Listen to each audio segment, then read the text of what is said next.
Hey there, Aquarius Sun, Aquarius Moon, Aquarius Rising. Welcome to your reading for September 19th through the 25th.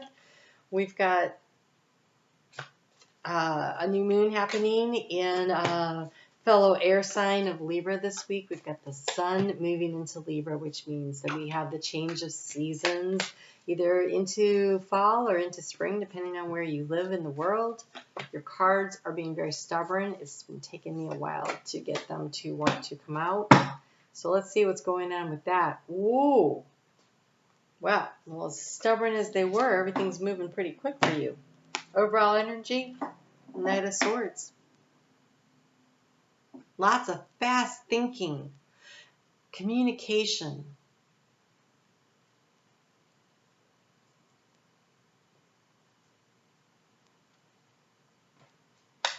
Key of the situation here, though, is about what brings you joy and happiness.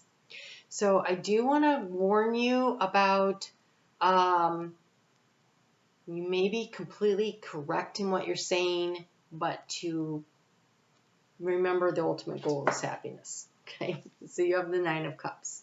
But this also could be thinking things really quickly, like getting it and figuring it out and working through it and analyzing it in very rapid fashion in a way that is very beneficial for you.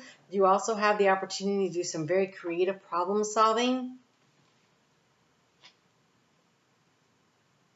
and to move yourself into alignment with what you really want. So I'm using the Naked Heart Tarot, and you actually got the Naked Heart. And so the Naked Heart Tarot, this is a bonus card. It doesn't show up in the traditional tarot, and it comes with this statement that I'd really like to read for you. You are brave and beautiful. Fly out of the darkness and into the light. And the question it asks is, I ask myself, is my ego leading my path instead of my heart? So when it's up in the headspace like that, and you have the Nine of Cups sitting here in the heart space, you're definitely being asked to follow your heart. When we have this Knight of Swords here with this energy of analyzing and quick thinking, you're being asked to, this week, to allow yourself to settle down into your heart space and what do you really feel and what's important to you. All right, so in the area of anxiety, we have this Two of Wands. And this Two of Wands here is about not using your intuition. And when it's in your heart space and that blue lit up like it is, your truth is there in the heart. That is, so listening to your heart, allowing yourself to come into alignment. I love how they both have this round globe energy of completion of a cycle of the core of a situation here. And so if you can settle down into your heart with this heart of the Queen of Cups here, the intuition in the heart space, you settling into your heart space and making choices and decisions and having conversations from that area as opposed to your very fine mind will probably have better net results for you in the long term. So how do you transform the situation? You've got a situation here where you have the camel. And the camel here is the Ten of Wands, is a beast of burden. And so there's too much going on. There's a big problem. And so that needs to be solved. It could be a problem at work. It could be a problem around finances. There's some kind of a puzzle. It feels like a puzzle. It doesn't, so problem's probably not the word. It's a puzzle or a project or something that's got a lot of parts to it that needs some creative problem solving. And I think that it needs collaboration. A collaboration working with others in order to bring it into alignment, because the obstacle is this Nine of Pentacles. It says, I'm on my own and I've got it all by myself and I can handle this. And I think that instead it's left you feeling overburdened, and can you share the burden with someone else? Here we have the Seven of Swords as the action to take, and under normal circumstances, the Seven of Swords is not considered a great card. However, every card falls into a certain sign, and it falls into the sign of Aquarius. And so, particularly when Aquarius gets it, to me it says, that creative, out-of-the-box thinking will solve the problem. And so it's kind of like, can you puzzle this thing out? We do have the raccoon wearing a mask, though, and so not everybody is helpful. Not everybody is giving their true thoughts and opinions, and you might have to be a little more creative about how you get others to participate and help so that you're not the beast of burden.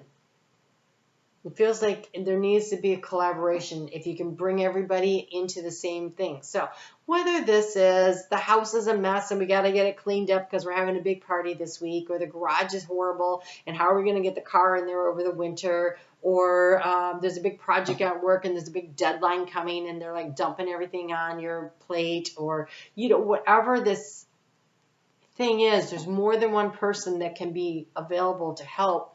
So you'll look at your life and you'll figure out what that situation is this week.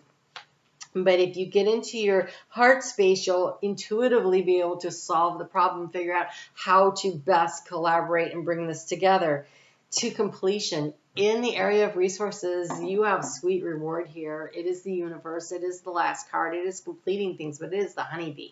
And the honeybee definitely promises a successful completion of a major issue around resources, abundance, finance, trying to bring it in. It is in their thought space, but the action to take to do that is bringing things into alignment, right?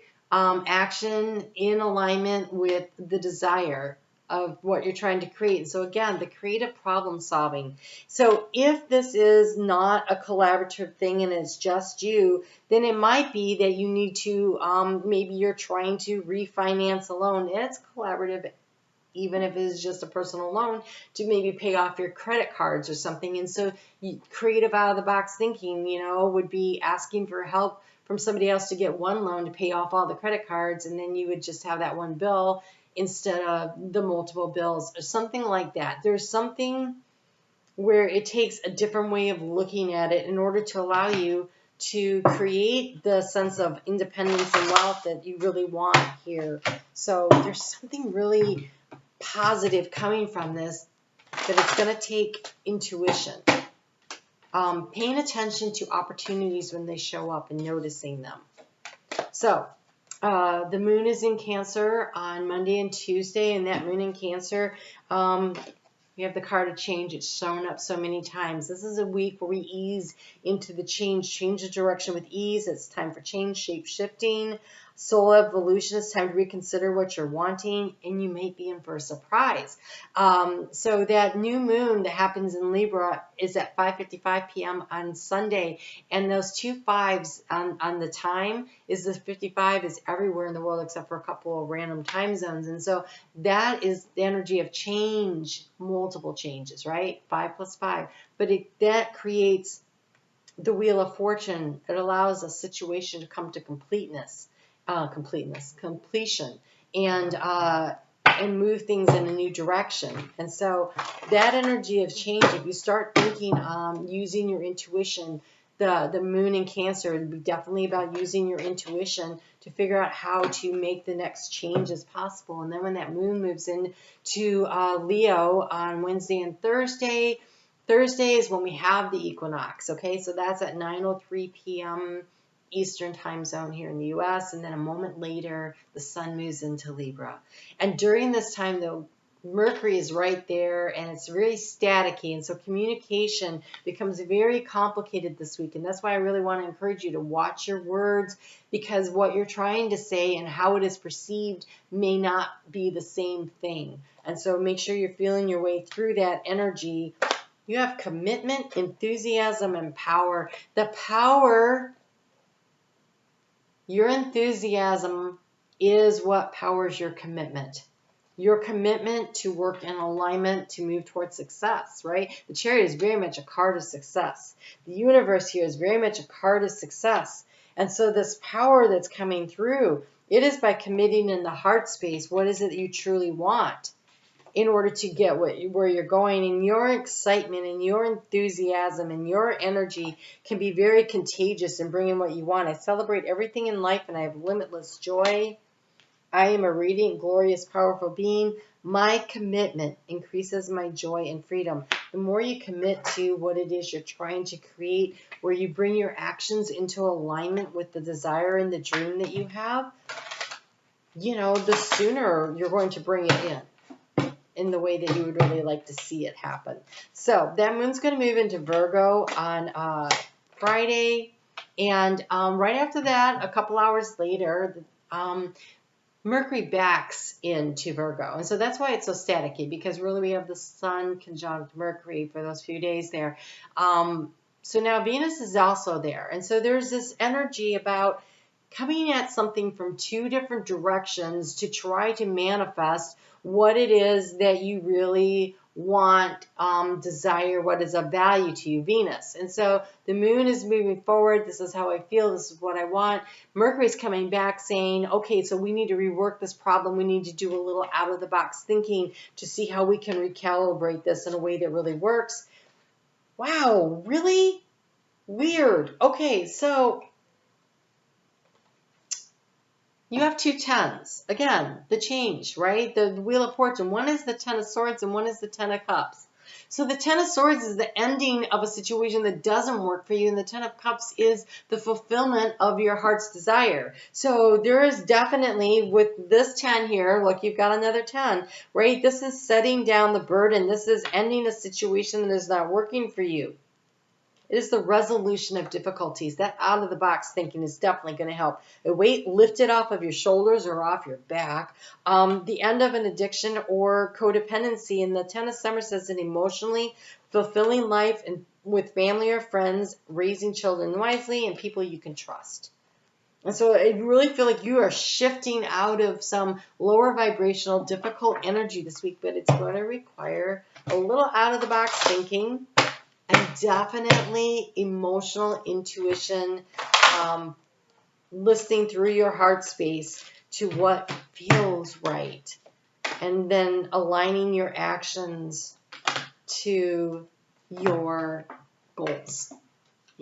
Focusing on what it is you really want and taking actions that will lead you there. So that moon in Libra, that new moon, it's at 2 degrees and 49 minutes of Libra. So early degrees of Libra is definitely planting a really baby sized new moon. It's going to take about 2.5 years to complete. It will complete in 2024. So March of 2024. Look, you have the Goddess, which is divine feminine energy, love every part of yourself, but it comes with possibilities.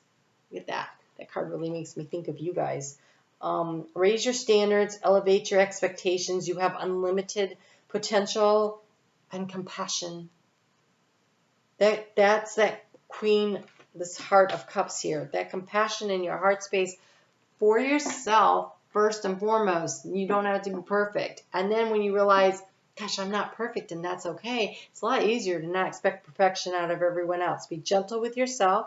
Forgiveness will set you free. See the light in yourself and in others. It starts with you, though. It starts with you giving yourself a break. And with that new moon, we have affinity and clarity and passion. Yeah. When you realize what it is, you get the clarity about what it is you really want, the affinity, right? What feels right for you. And having the passion and the enthusiasm to drive yourself forward in that direction, success is on its way. What a great reading, Aquarius. Really happy for you. You can, if you haven't hit the thumbs up yet, please do so. I'm on Facebook every day. Follow along with the energy. I do little mini readings over there. And I do a live chat. And if you have questions, you can drop them in the chat box during the premiere video that I do on Sundays at 7:30 every week, 7:30 p.m. Eastern time zone here in the U.S. I would love to have you come along and hang out. All right, you guys take really good care. Looks exciting. You can do this. I'll talk to you soon.